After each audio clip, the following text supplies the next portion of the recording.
بسم اللہ الرحمن الرحیم۔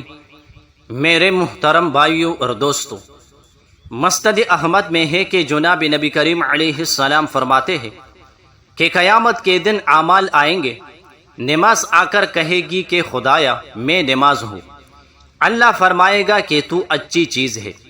صدقہ آئے گا اور کہے گا کہ اے پروردگار میں صدقہ ہوں، جواب ملے گا کہ تو بھی خیر پر ہے۔ روزہ آ کر کہے گا کہ میں روزہ ہوں، اللہ تعالیٰ فرمائے گا کہ تو بھی بہتری پر ہے۔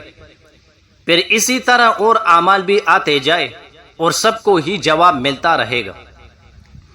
پھر اسلام آئے گا اور کہے گا کہ اے خدایا تو سلام ہے اور میں اسلام، اللہ تعالیٰ فرمائے گا کہ تو خیر پر ہے، آج تیری ہی باعث میں پکڑوں گا اور تیری ہی وجہ سے میں انعام دوں گا۔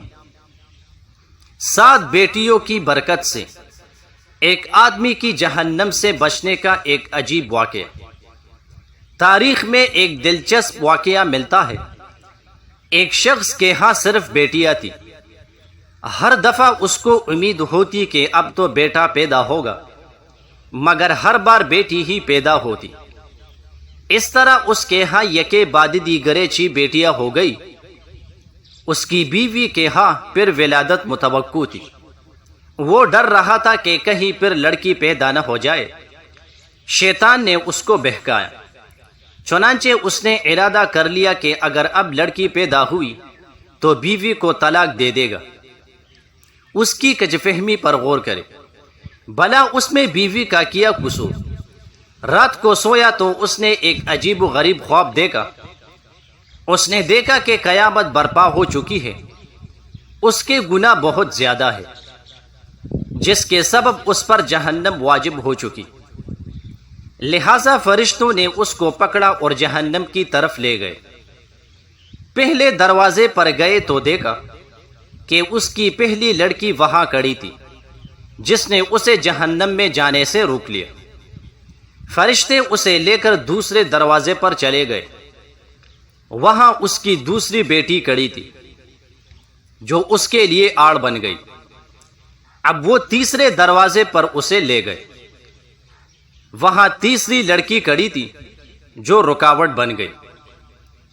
اس طرح فرشتے اسے جس دروازے پر لے جاتے، وہاں اس کی ایک بیٹی کھڑی ہوتی، جو اس کا دفاع کرتی اور جہنم میں جانے سے روک دیتی۔ عرض یہ کہ فرشتے اسے جہنم کے 6 دروازوں پر لے کر گئے، مگر ہر دروازے پر اس کی کوئی نہ کوئی بیٹی رکاوٹ بنتی چلی گئی۔ اب 7واں دروازہ باقی تھا۔ فرشتے اس کو لے کر اس دروازے کی طرف چل دیے۔ اس پر گھبراہٹ طاری ہوئی کہ اس دروازے پر رکاوٹ کون بنے گا میرے لیے۔ اسے معلوم ہو گیا کہ جو نیت اس نے کی تھی وہ غلط تھی۔ وہ شیطان کے بہکاوے میں آ گیا تھا۔ انتہائی پریشان اور خوف و دہشت کے عالم میں اس کی آنکھ کھل چکی تھی، اور اس نے اللہ تعالیٰ کے حضور اپنے ہاتھوں کو بلند کیا اور دعا کی، اے اللہ مجھے 7ویں بیٹی عطا فرما۔ اس لیے جن لوگوں کا قضا و قدر پر ایمان ہے، انہیں لڑکیوں کی پیدائش پر رنجیدہ خاطر ہونے کی بجائے خوش ہونا چاہیے۔ ایمان کی کمزوری کی وجہ سے جن بد عقیدہ لوگوں کا یہ تصور بن چکا ہے کہ لڑکیوں کی پیدائش کا سبب ان کی بیویاں ہیں، یہ سراسر غلط ہے۔ اس میں ان کی بیویوں کا یا خود ان کا کوئی عمل دخل نہیں، بلکہ میاں بیوی تو صرف ایک ذریعہ ہے۔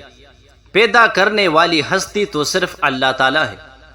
وہی جس کو چاہتا ہے لڑکی دیتا ہے، جس کو چاہتا ہے لڑکا دیتا ہے، جس کو چاہتا ہے لڑکیاں اور لڑکے ملا کر دیتا ہے، اور جس کو چاہے بانجھ بنا دیتا ہے۔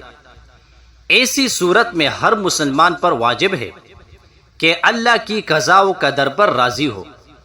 اللہ قرآن میں ارشاد فرماتا ہے کہ ترجمہ، آسمانوں کی اور زمین کی سلطنت اللہ تعالیٰ ہی کے لیے ہے، وہ جو چاہتا ہے پیدا کر دیتا ہے، جس کو چاہتا ہے بیٹیاں دیتا ہے اور جسے چاہتا ہے بیٹے دیتا ہے۔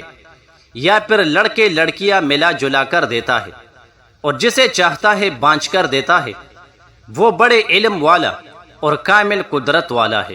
جزاک اللہ۔